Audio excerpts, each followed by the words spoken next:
لا إله إلا الله وحده لا شريك له وأشهد أن محمدًا عبده ورسوله أدى الأمانة وبلغ الرسالة ونصح الأمة وكشف الله به الأمة وجاهد في الله حق جهاده حتى أتاه اليقين. اللهم صل على سيدنا محمد النبي وأزواجه أمهات المؤمنين وذريته وأهل بيته كما صليت على آل سيدنا إبراهيم إنك حميد مجيد. يا أيها الذين آمنوا اتقوا الله حق تقاته ولا تموتن إلا وأنتم مسلمون. اللهم إنا نبرأ من حولنا وقوتنا ونلوذ بحولك وقوتك فلا حول ولا قوة إلا بك فلا حول ولا قوة إلا بك فلا حول ولا قوة إلا بك. أما بعد أيها الأحباب، أوصيكم ونفسي بتقوى الله عز وجل. جاء في الحديث الشريف الصحيح المتفق عليه عن عطاء بن أبي رباح قال لي ابن عباس: ألا أريك امرأة من أهل الجنة؟ قلت: بلى. قال: هذه المرأة السوداء أتت النبي صلى الله عليه وسلم قالت: إني أصرع وإني أتكشف فادعوا الله لي. قال صلى الله عليه وسلم: إن شئت صبرت ولك الجنة وإن شئت دعوت الله أن يعافيك. فقالت رضي الله عنها: أصبر. فقالت: إني أتكشف فادعوا الله لي ألا أتكشف. فدعا لها صلى الله عليه وسلم. حرصت رضي الله عنها على عدم التكشف وستر العورة لما فيه من المفاسد ما لا يخفى. فهذه المرأة قد تصبر على المرض ولكنها لا تستطيع الصبر على خدش الحياة وجرح العفاف وإن كان ذلك من غير إرادتها. Dans un noble hadith parmi les nobles paroles de notre noble prophète sallallahu alayhi wa sallam, un hadith qui est rapporté par l'imam al-Bukhari et l'imam Muslim, d'après Ata ibn Abi Rabah, il dit que Abdullah ibn Abbas, le compagnon du prophète sallallahu alayhi wa sallam, le savant de cette communauté, il lui a dit un jour: est-ce que tu veux voir une femme du paradis? Une femme qui est encore vivante et qui marche sur terre et qui est destinée au paradis. Est-ce que tu veux voir une femme du paradis? Il lui a dit oui. Il lui a dit: regarde cette femme qui est là-bas, c'est une femme du paradis. Elle est venue voir le prophète sallallahu alayhi wa sallam à l'époque du prophète sallallahu alayhi wa sallam.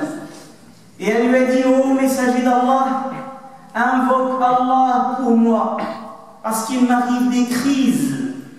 Soit ce sont des touchés du démon, soit ce sont des crises d'épilepsie. Et lorsque j'ai ces crises, je me dévoile, je me dénude. Invoque Allah pour qu'il me guérisse. Et le prophète sallallahu alayhi wa sallam lui a dit: si tu veux, je peux invoquer Allah pour qu'il te guérisse et tu seras guéri. Mais tu as le choix aussi d'opter pour l'endurance, la patience, et tu auras le paradis. Un choix ici et un dilemme.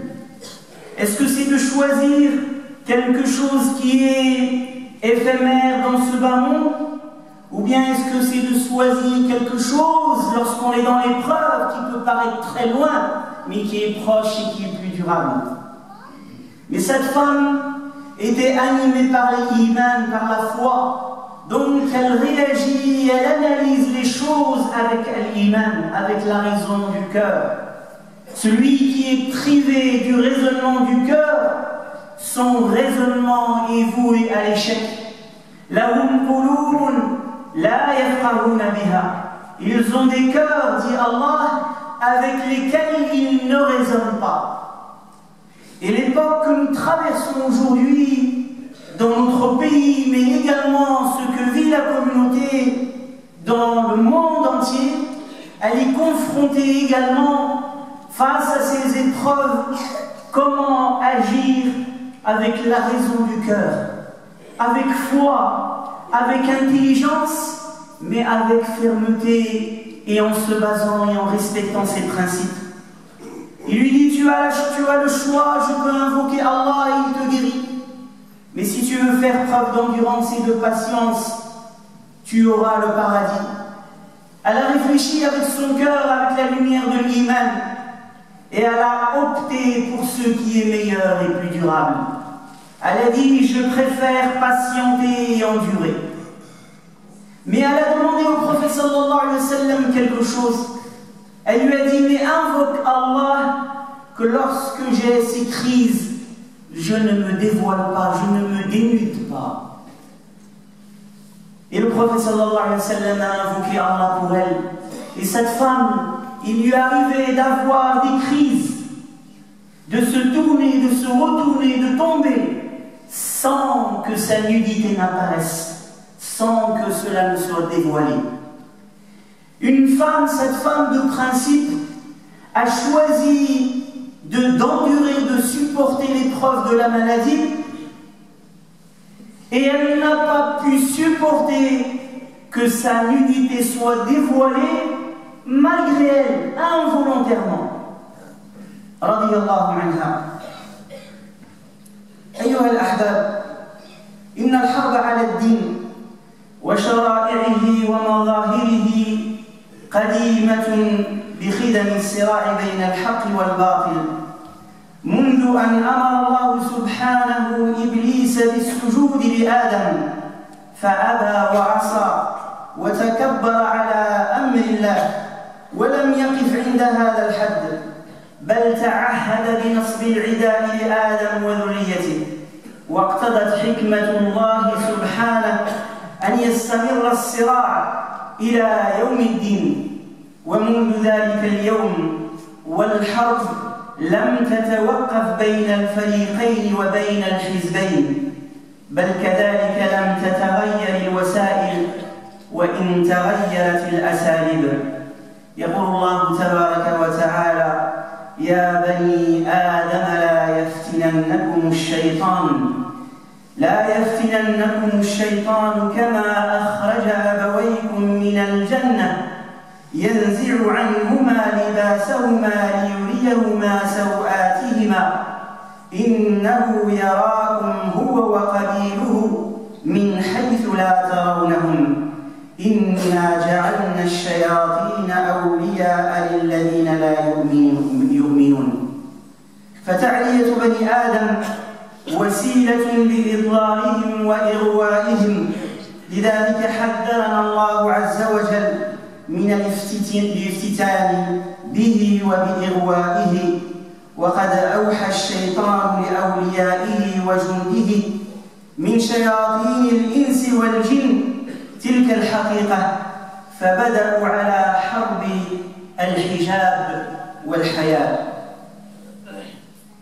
Dans la situation que nous vivons, on a vu la semaine dernière quelles étaient les manières saines de réagir face à ces épreuves et de voir réellement ce qu'il y a derrière ces épreuves et de voir réellement où est l'ennemi et ne pas se tromper de cible. Pour comprendre ce qui se passe aujourd'hui et cette guerre contre la pudeur, contre le voile, contre le hijab, contre l'islam, contre les musulmans, et chaque année ça va crescendo jusqu'à ce que ça atteigne des degrés où des vies tombent, où des gens sont blessés, où des gens sont tués. Les deux extrêmes, l'extrême de la violence, et on a vu dans le dernier prêche la condamnation de la violence, et qu'avec la violence on ne construit pas, Il suffit d'étudier, de voir la vie du prophète alayhi salatu wassalam. Et l'autre extrême, c'est d'être passif, d'être spectateur, d'être laxiste et de ne pas agir. Et ça aussi, c'est une contradiction dans la compréhension de la biographie du prophète sallallahu alayhi wa sallam et dans l'islam. Et pour comprendre ce qui se passe aujourd'hui, eh bien, ça a débuté il y a très longtemps. Cette guerre ou cette opposition a commencé lorsque Iblis, Satan, a refusé de se prosterner et d'effectuer l'ordre que Dieu lui a donné. Lorsque Dieu l'a maudit, l'a lapidé, l'a condamné et l'a fait descendre sur terre, cette créature vile a demandé à Dieu de lui donner du temps pour qu'elle puisse mener une guerre contre l'humanité. Ce n'est pas tes frères humains qui sont tes ennemis, c'est ceux qui les animent et ceux qui est derrière. On a vu la dernière fois que des gens qui étaient des ennemis des musulmans, de l'islam, et qui passaient leur temps à condamner, et qui étaient des leaders islamophobes, sont devenus des croyants et des musulmans. Quand ils ont trouvé des gens qui ont su faire preuve d'endurance, de patience, mais des gens aussi qui sont porteurs de valeurs, Eh bien, Satan a demandé à Dieu de lui laisser du temps pour qu'il égare cette humanité. Et sa principale cible, qui va affaiblir la prime nature de l'humanité, c'est de mener une campagne à tous les niveaux et à toutes les époques pour dénuder l'homme et la femme. Et Allah subhanahu wa ta'ala il nous dit: ô fils de Adam, ne vous laissez pas tenter par Satan comme vos parents qu'il a fait sortir du paradis en les dépouillant de leurs vêtements pour leur montrer leur nudité. Car lui et sa cohorte ne cessent de vous observer alors que vous ne les voyez pas. Nous avons fait des démons les alliés des négateurs. Quand on comprend ici que le projet d'Iblis pour l'humanité, c'est de la dénuder. Pas uniquement physiquement, mais de la dénuder de son humanité, de la dénuder de sa prime nature, de la dénuder de ses vertus humaines, de la dénuder de sa pudeur intellectuelle, de sa pudeur spirituelle, de sa pudeur physique. Parce que lorsque l'homme est dénudé, eh bien il est affaibli et il a perdu une grande partie de son humanité. Et aujourd'hui, nos sociétés sont arrivées à un degré de nudité sans pareil.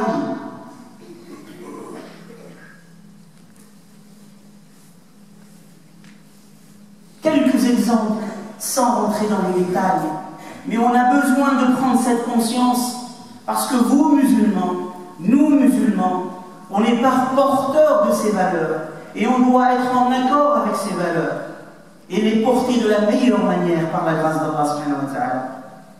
Notre société aujourd'hui, la plupart des sociétés, croulent sous la culture de la pornographie.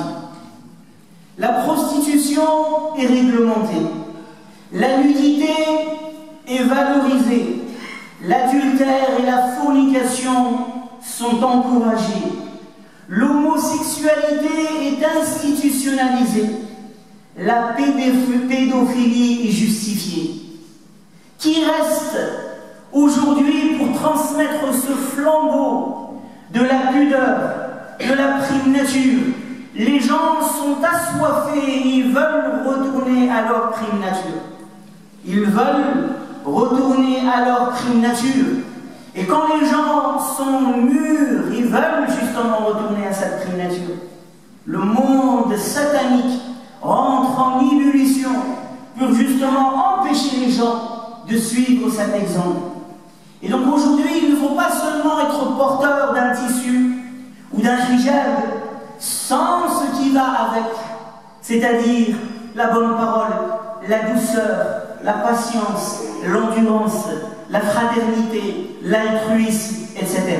Mais en même temps, il s'agit aussi de ne pas faiblir, parce qu'on a vu que chaque fois que les musulmans ont faibli, on va encore plus loin.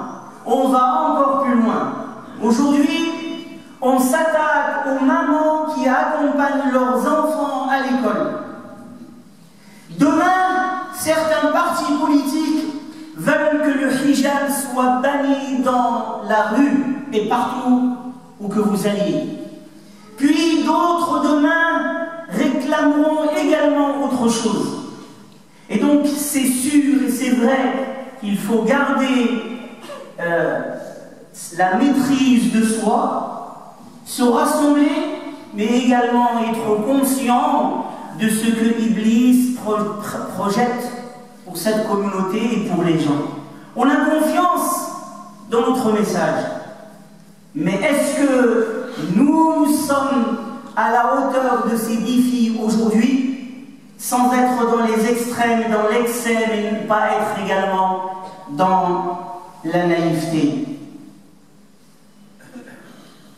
أقول قولي هذا وأستغفر الله لي ولكم فاستغفروه إنه هو الغفور.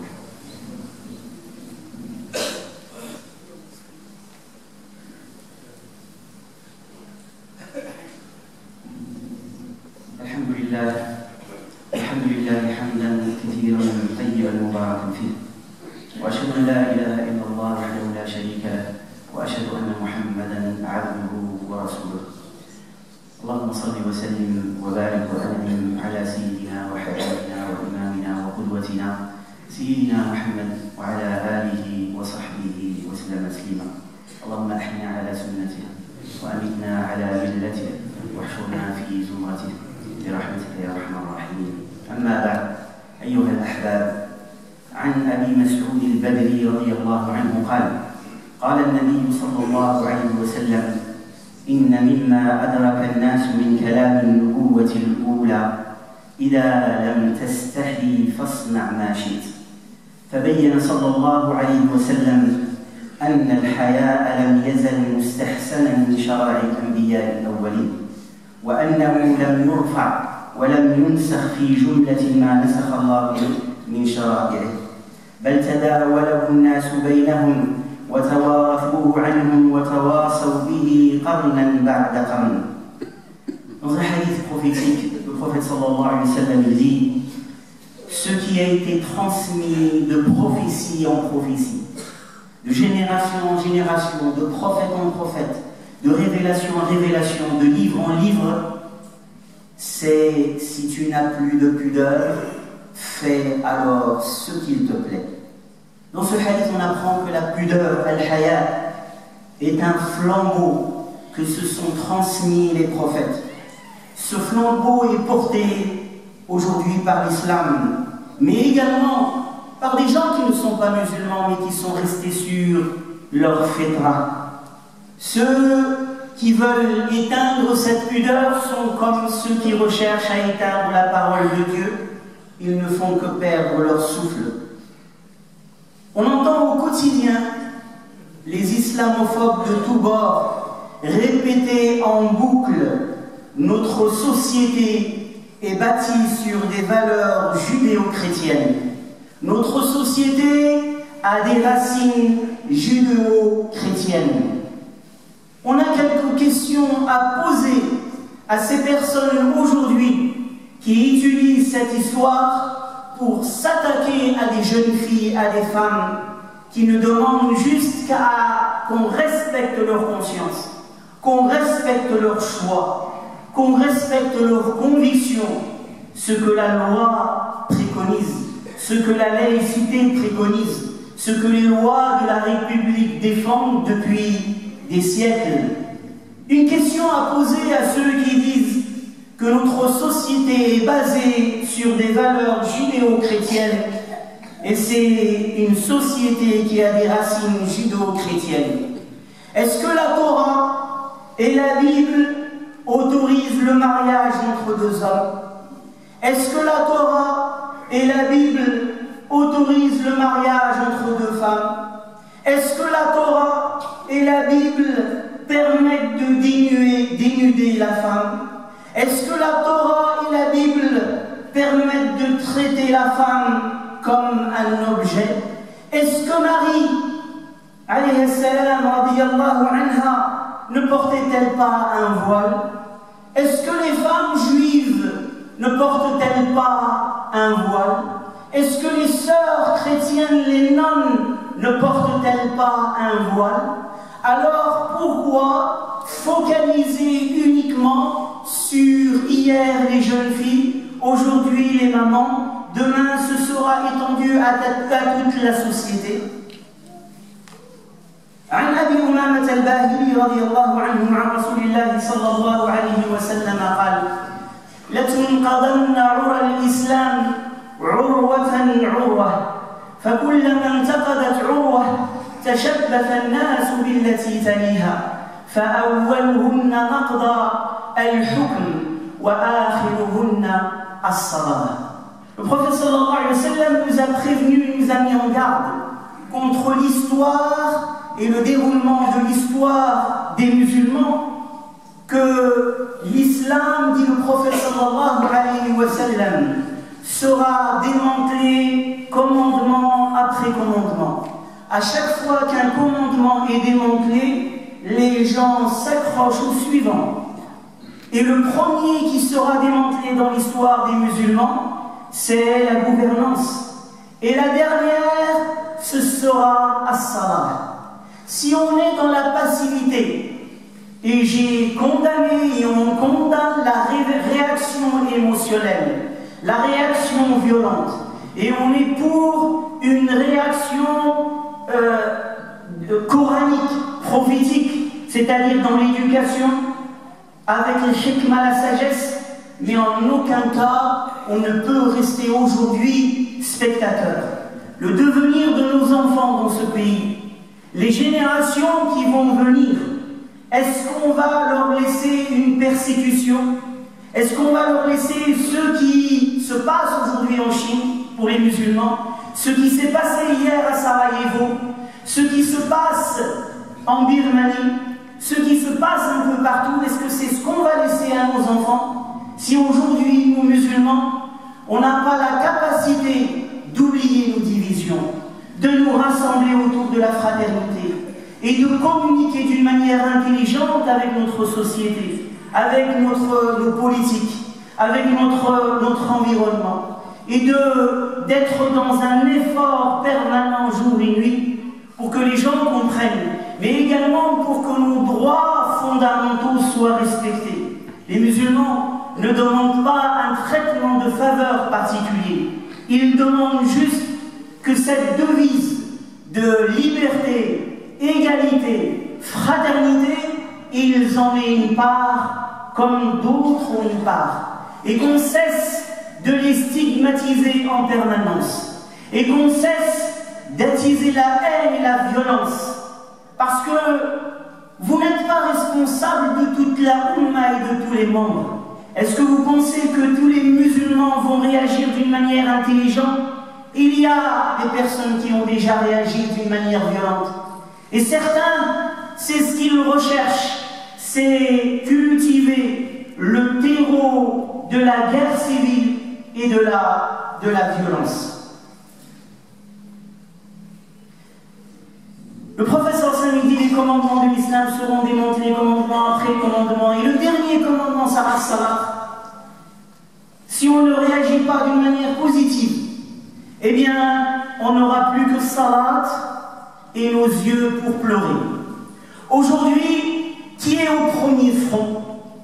Ce sont nos sœurs, ce sont nos mères, ce sont nos filles, ce qu'elles vivent au quotidien. Et la bonne nouvelle qui peut les aider à tenir, c'est que le prophète sallallahu alayhi wa sallam a dit: il arrivera des temps où tenir à sa religion, c'est-à-dire tenir à ses principes, sera comme maintenir une braise dans sa main. Ceux qui œuvreront à cette époque auront la récompense de 50. Un compagnon a dit à Rasulullah: 50 personnes parmi eux ou 50 parmi nous? Il lui a dit 50 parmi vous. Et aujourd'hui, ce sont nos sœurs.